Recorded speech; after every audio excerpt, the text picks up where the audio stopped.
So, Michele, can you tell us a little bit about the founding story behind StashAway?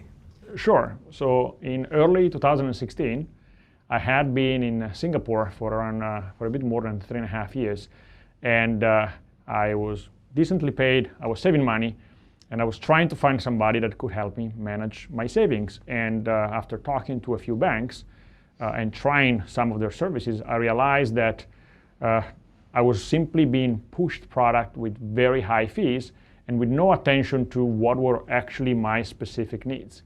And so I started thinking about, can this be done better? And I've looked at other places, the US and Europe, for solutions, and I saw that there were digital wealth managers actually providing very good service with much lower cost than I've seen in Singapore.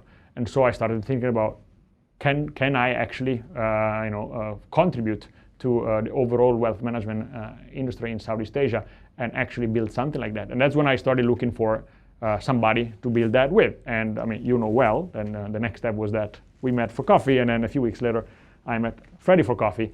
And it was apparent to me that we brought to the table a set of competencies that at a very high level that was very difficult to replicate, and that's since then, that's history. We set up the company in September 2016, and since then we grew very strongly, both in terms of how the team size and quality of the team, as well as a number of products we offer and number of markets we try to offer these products into.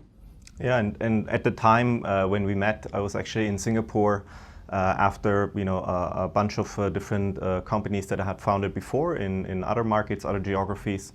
We met for a casual coffee, which turned into something much more. And part of the reason for me to really decide and go help found a company together was that I also saw from other markets that I lived in before, there were much more advanced opportunities for retail investors to invest their money. And so I was pretty excited to then start the company together.